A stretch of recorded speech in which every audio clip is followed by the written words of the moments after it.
Microphone check. Microphone check. Daniel is here.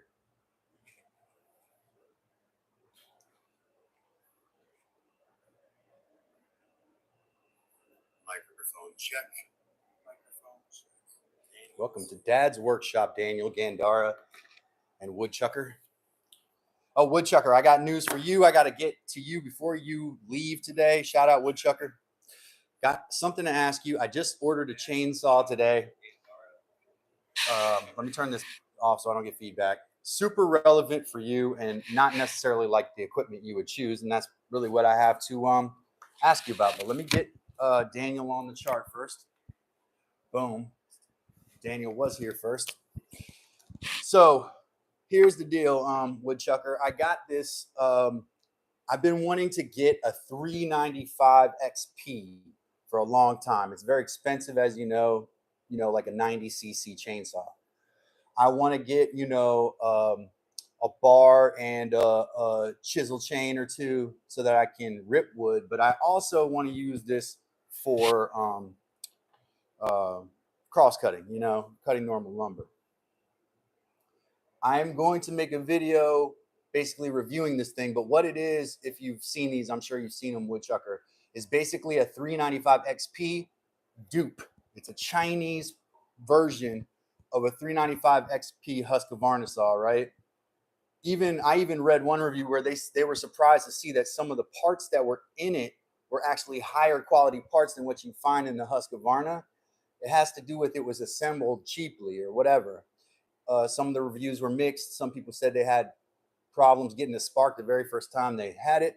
Other people said it was powerful and gave them no problems at all. Kind of like wanted to get two of them at once just to be sure I had one that worked.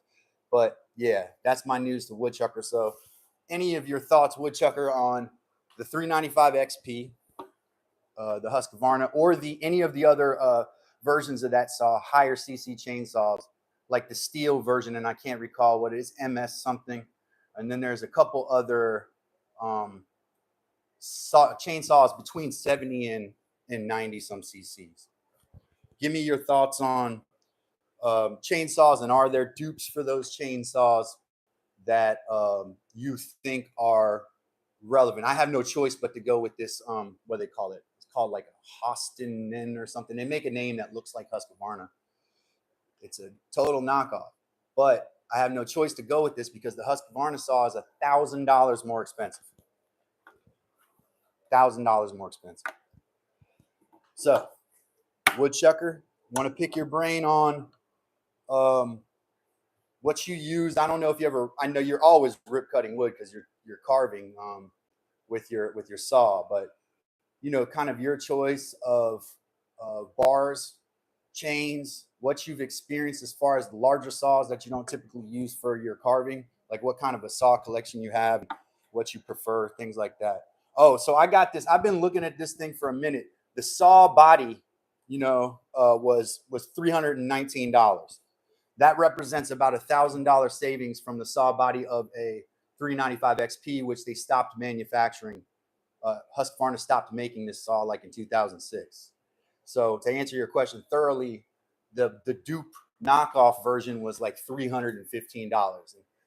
I know that seems like a lot to y'all, but it's 93 cc's. It's a powerful motor in it. So if you can get a working saw with that kind of power, at that price point, and you got a chance of it being reliable, it's almost like I just made a gamble on it. Yeah, it was $315 for that. Then I got a 36-inch bar and chisel chain combo. I had some demarked a while ago that I wanted to get some Forester bars and some chisel chains. I had them like written down which ones I wanted to get, but I just went with the one that I knew would go, would be large enough that I could set up a rig, basically a mill, and cut through large, rip through. Oh, okay. Yeah, I'll definitely do that, man. We'll definitely do that for sure. Welcome to Dad's Workshop. We got this chill atmosphere right now. I am working on these braces and brace pockets for this bunk bed. I was just talking to Woodchucker about chainsaws. we're going to communicate on that a little bit. I'm going to make a video about this saw and what I use it for. A reason I had to get a new one is because, you know, like I need a functional chainsaw. We had a tree fall in the neighbor's yard. And yeah, we'll definitely do that, Woodchucker. I'm going to email you. This is definitely foremost stuff that's on my mind. And I want to pick your brain a little bit. Yeah. So tree fell. Anyway, cutting these braces yesterday, day before yesterday, Monday, I cut what I thought were some nice corner braces. And it turned out that they were not, well, they were long enough, but the tenons, I chiseled the tenons back because, oh, for whatever reason, I'd cut the pockets too small or whatever. So I chiseled the tenons back, but I did it willy-nilly. I didn't look and where should I chisel it back, et cetera, et cetera. So it caused some problems. I had to go back and make 2 new braces. Long story short. This is one of the 2. The other one is actually over there. I actually had to glue a little bit of a shim to the edge of it. It got a little bit skinny on me. So these are, I got to cut this brace pocket here so that this can fit in here. And basically, I'm going to cut a 45-degree angle with the chisel here. I'm not going to drill any out here. I'm just going to use the chisel 100% to cut this 45-degree angle here because the pocket is not large enough. Before I did this, I sized them against the layout face like this, right, to make sure that I had my layout marks correct. Made a few mistakes, caught myself. See, it's a learning process, folks. Caught myself, and now I think I've got this down. The next set of braces going to be a little bit harder because I'm going to really need my frame assembled because I'm not an expert at this stuff. I still need the crutch of like laying things against other things. Otherwise, my ADD will get in the way, and I'll cut a brace pocket on the wrong side of a post that's already got 6 mortises cut into it, and that whole post and all the mortises will have to be recut again. And I just really don't want to make that mistake. So welcome to Dad's Workshop, ladies and gentlemen, where we make rustic furniture, talk about tools, hang out, talk about random stuff, sports, chill, dad, relaxed workshop environment. My name is Calvin. I guess you could call me a retired teacher. I did retire from it a little bit early. And Miss Heather is behind the scenes running the show. Just wanted to introduce myself to you. Make sure you subscribe to the channel. We need subscriptions and we need viewers. And, you know, if you're interested in stumbling your way through woodworking projects with me, then come along for the ride, you know. Right now, I'm going to take this mortise chisel. This is a mortise chisel, one that I haven't used very often. And I'm going to put this at a 45-degree angle. I'm not going to use a guide. I'm just going to eyeball it. You know how I do. Like, let me make a little stop cut here first, though. See, there's all different kinds of woodworking. So Woodchucker, he does chainsaw art, which I love. I always love chainsaw art. And I've rip cut with a chainsaw before and started to appreciate the inner workings. So I had 2 chainsaws I was always messing with. Love the chainsaw stuff, man. As a tool, awesome tool. One thing I want to get or design is a chain mortizer, basically a chainsaw that can go down and cut these mortises in here because you use a chisel bit. Basically, you get a tiny chainsaw and you design some sort of a lift or system that can drop the chainsaw's tip down into the workpiece. Something I was just thinking about today, a chain mortizer. If you've ever heard of that. Where's Chardonnay at? Chardonnay up in here? Chardonnay not here today? Oh, there she is. Hey, Chardonnay. Plywood, welcome. And Daniel. Welcome to y'all. Anyone else who's in here, drop a comment in the chat. As long as you're nice, you know, we don't bite. This is Dad's Workshop.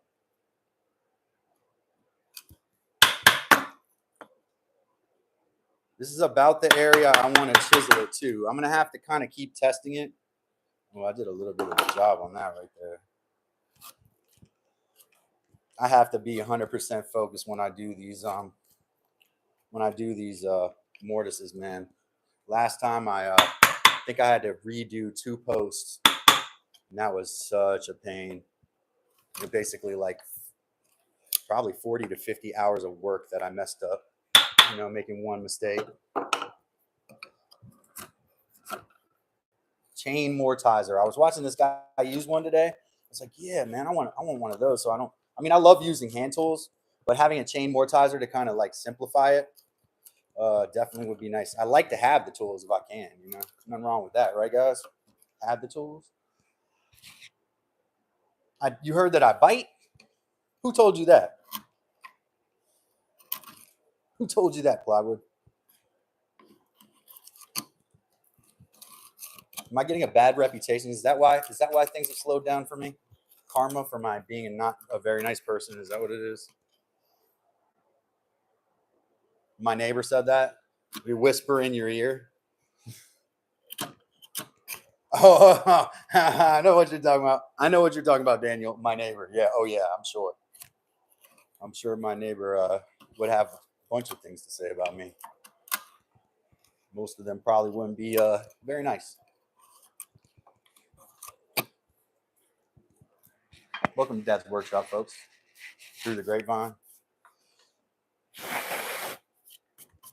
where we get wood chips in our beards. That's what we do here. Oh, wow. It already almost fits. And this isn't even the side I had. I thought I was going to have more work here. Yeah, that's already almost there. I don't know if y'all see that. Maybe a little bit loose for my taste, though. I'll tell you that. That's how it should sit flush against it, but that is loosey-goosey. So the tenons on these are not great. I'm not super happy with it, but I'm not going to recut them because they're going to be held rigid against the frame with tension. I'm not too worried about that part, but I do want to bring that through mortise over here, or the blind mortise, put it in here, and then see if this one fits.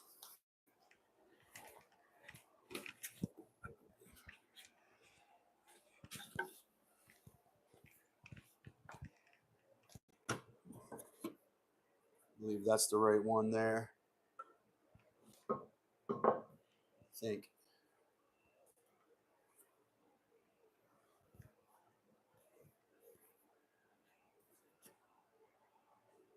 Yeah, that's the one.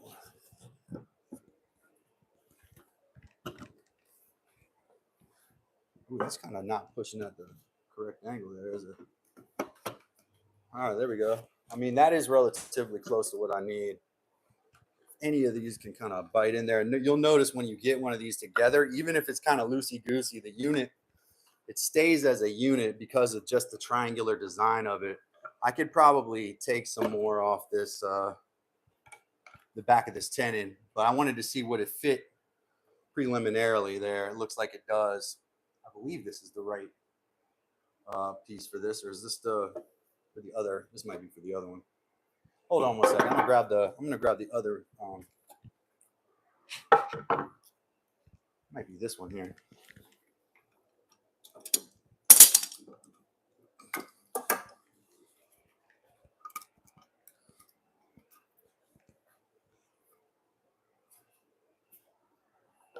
They should really all fit together with all of them. If I was good at this, a true precise woodworker, all these would fit with all the other ones.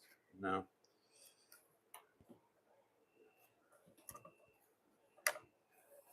It's got the shim on it, so it's much tighter. Yeah, so just this, probably I do need to chisel that joint out some, because even with the other brace in, looks like they're kind of universal now, which is what I want. I forced that in a lot. There we go. Yeah, so I'm just going to work this a little bit. I think it just needs a little more depth cut out of it.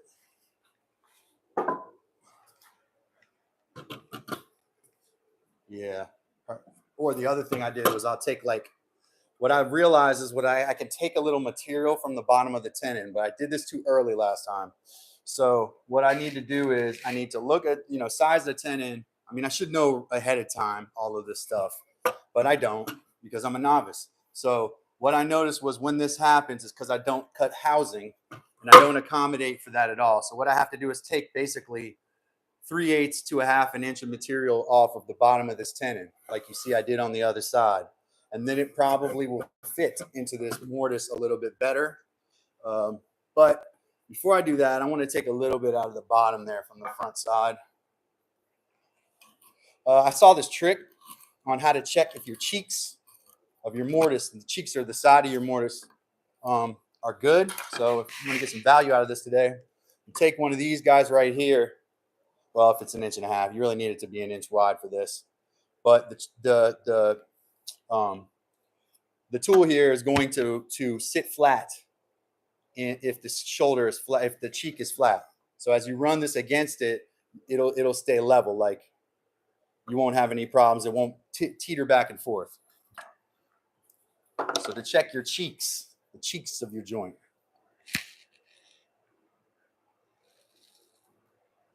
I'm neighbors with plywood. No, I'm not. Nah, man. No. Not unless I don't know it. What are we talking about? What are we talking trash up here? I'm so late on all this stuff, y'all. I gotta catch you all when you got all the smart alecky stuff you say. I gotta catch it early. All right, so my plan A is to just carve a little out of this mortise here and see if it fits better. And then plan B is to take a tiny bit off the end of that tenon. I might do that anyway. Seems like I've done that with all of my tenons so far. And like I said, that probably has to do with the fact that I don't account for any housing. My braces lay flat against the posts without any housing. And I think that would probably be a problem if I didn't house all the other structural members of my bunk bed. All of the cross beams have housing that makes them more stable and pins behind it to put tension on it. And so there, you don't need, you got some redundancy, so you can kind of rest on your laurels a little bit. That's like about a perfect fit there. I don't know if this is the right one here. So even then, this is that part I was gonna. So let me take this piece out for a second, and I'm gonna take this and just carve just a hair off the edge of this brace.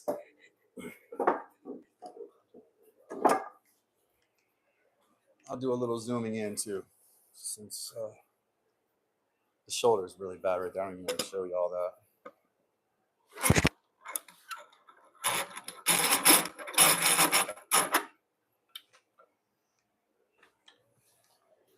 So what I start with here is I make just a tiny stop cut here. See if I can do this from this angle.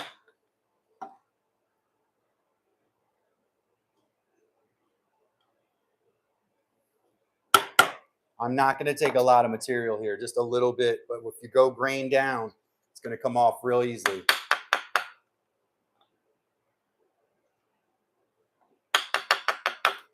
And then I want to make sure that it's short up flat on the bottom here. And I don't want to cut past the tenon either. That's why I made that stop cut. I don't usually chisel at this angle, but it kind of feels comfortable. It feels sturdy in there. We okay?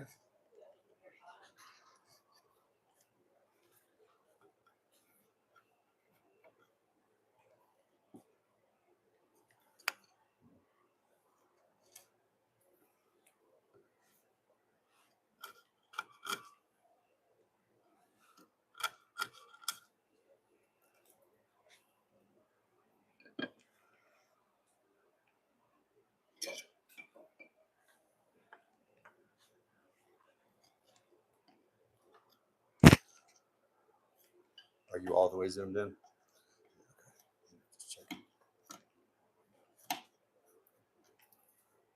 Don't do too much zoom, because what I'm going to do here in a sec is I'm going to actually test this thing. And all I do is push it forward. You can't zoom on it. Oh, they stopped? Oh, yeah.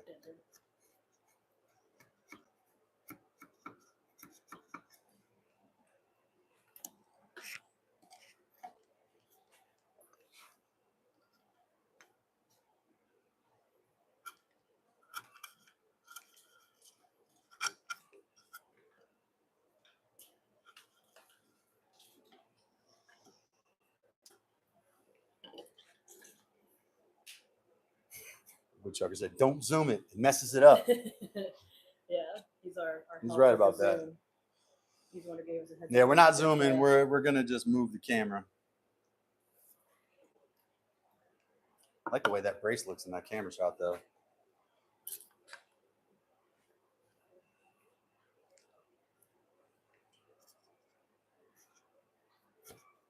So I was very, very shy with that right there. So I'm gonna blow out the spot. I'm just gonna kind of peel a little here. That's pretty clean. All right. So the next thing is I got to take this larger member and put it in here. Check this this brace against that now that I've taken a little bit of that tenon out, but only a very little bit. I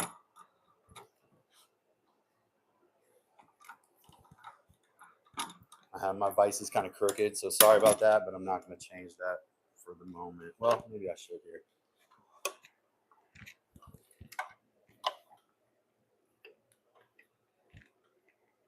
Is it okay if you move to the left?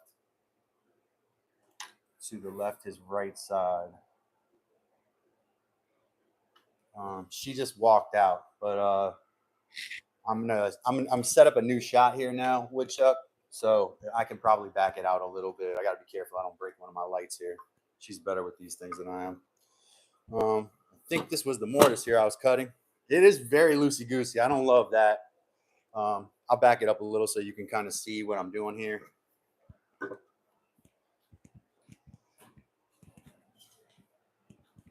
One thing at a time, because this tripod that holds this light here is touch and go. You said, okay, you move to the left. My right side, yeah, that's about it right there, bud. So, all right. Now that we're back, and I undid all the Heather's hard work. Here we have. Let me get to live here. Here we have the structural member here I was just working on. I had just cut this mortise. It is almost flush with that. I mean, to me, I know there's a lot of picky people out there, but the shoulder is laying flat for the most part. Looks like maybe just a hair more material, or just take some out of here. Probably take more out of the mortise rather than off the tenon, because you want all that strength that you can get from that tenon. So I'm going to try taking a little bit more out of here. If it doesn't make a difference, I'll stop messing with that. But sometimes the angle, it's hard to get that angle just exactly right at 45 degrees. So that makes it a little tricky. Hopefully you can see everything now. Wood chips in my ear. That's a first, actually. All right. You're almost down on that shoulder. I think, wow, look at that. Now it's sitting in there. See, that's why getting down to the shoulder, I dropped it, but I caught it. That's my cat-like reflexes. Getting down to the shoulder is so essential, because that supports the piece. That sitting of the shoulder against the layout face is supporting it. See, I'm learning all these things. I've done this before, but I'm trying to take notes in my head here.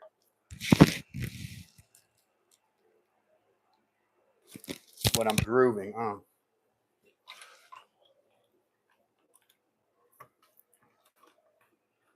right, so right now what you see here is a mortise that's cut. It's about 4.5 inches long. The middle, the tenon side, this should be a 1/2 inch for each here. I'm a little imprecise. The whole entire length of the tenon looks like 4 3/16. That's more like the actual. It's 4 3/8 if you go all the way to the edge of this thing. So we'll call that 4 3/8, because it's got to be the length of the tenon, right? Or more than that, the housing actually. So what that fits is the back side of this tenon, and then there's going to be well, not great on that side, to be honest. As I look at it from here, it needs a little work. What I'm trying to do here is get these in here flush so that I can put dowels through, and then the racking stresses of the bed will be switched to crumpets measurements. I guess you mean non-freedom units there, Daniel? I like to measure in freedom units, aka inches, feet, pounds. Crumpets measurements. millimeters. The metric system does help if you're kind of savvy with it. Unfortunately, a lot of our tools over here are in those units. I can feel that's kind of hard for me to see here, but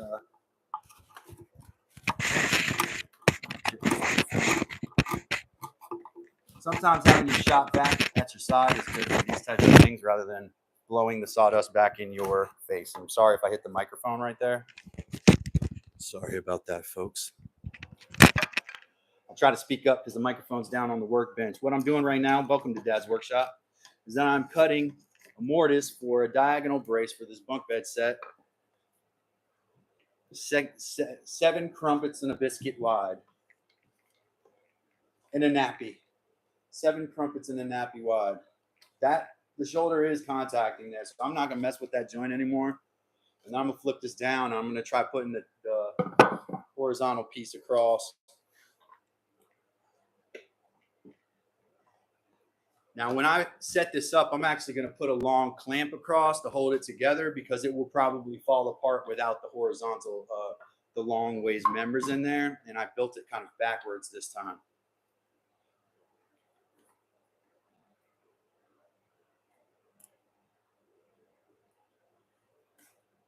How many mason jars can it hold?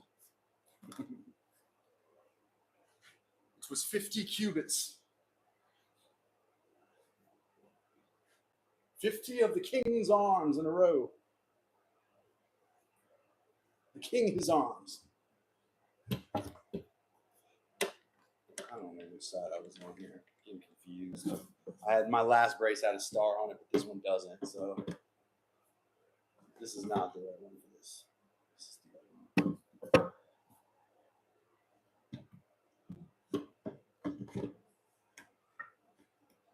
All right, so I did this the other day, and we went through this, and I said, "Yay for me! Congratulations to me! It works." Then I took it down, and the thing was not square. I mean, there was not enough material in there to be square. So I really, really, really hope I didn't do that again. I really hope I didn't. Wouldn't be surprised though. So the next step, I guess, is to put this thing out on the floor, check and see if it fits together, which I'll do in a moment. And then I'll have Miss Heather and oh, thank you. Yeah, I'm going to move my camera and show you what it should look like at Woodchucker. If you've probably been here before, but I will show you what it will look like in general when it finishes.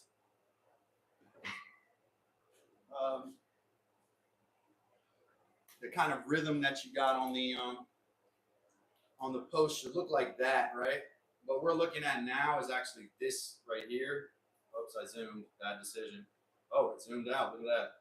Hey, Mike is making stuff. How you doing? So the brace I'm working on now is actually this one, even though I cut some curves in those. It's the same layout as that. So I wanted to make sure yeah, showed you that. Yeah, Mike, I had to recut all those braces. They were too short, unfortunately.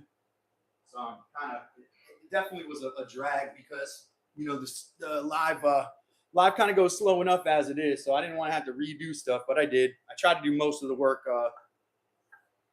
you know, off camera, but, you know, some of it actually just kind of flooded onto camera. The new braces seem to fit better. I had to size them up and fix the tenons. I was talking to earlier, just to fill y'all in, we were talking about chainsaws. I recently bought today I bought like a Chinese knockoff of the 395 XP Husqvarna. It's a really powerful, like pretty much the most powerful consumer chainsaw. People do use it professionally, but they have bigger ones for professionals, like the big lumberjacks out in the Pacific Northwest and stuff.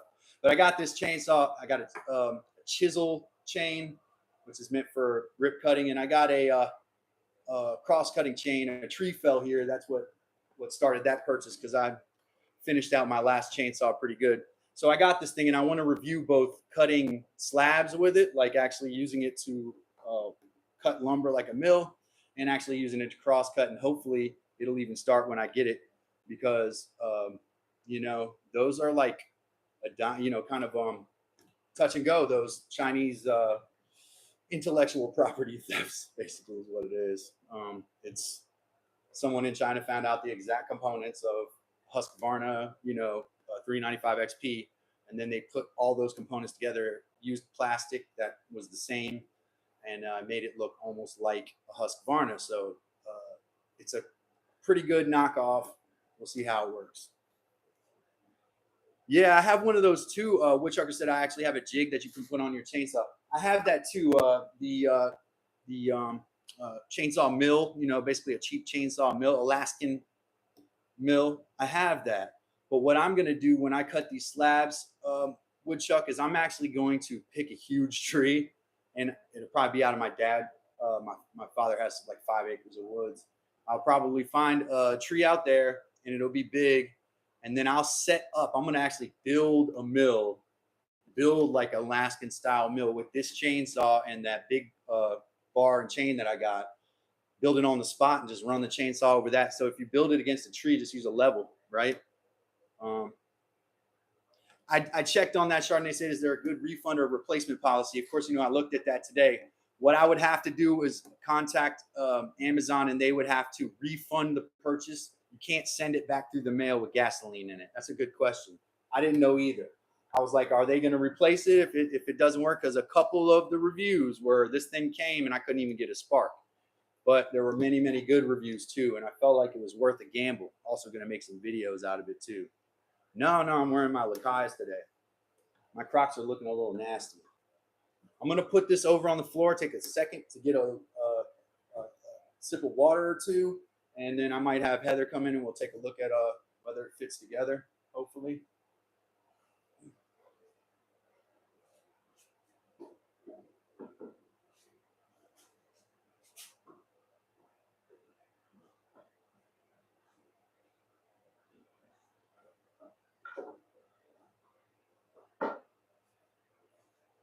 Took my microphone off, so gotta make sure I have my microphone.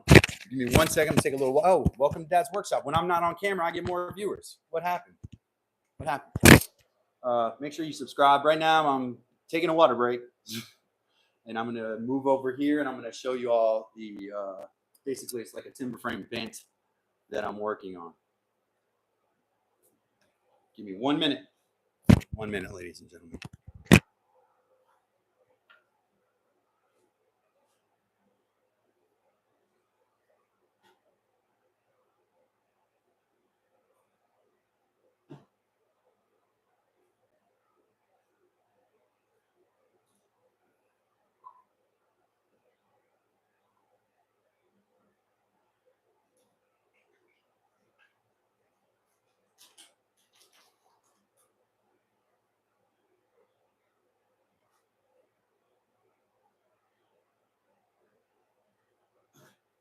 Okay.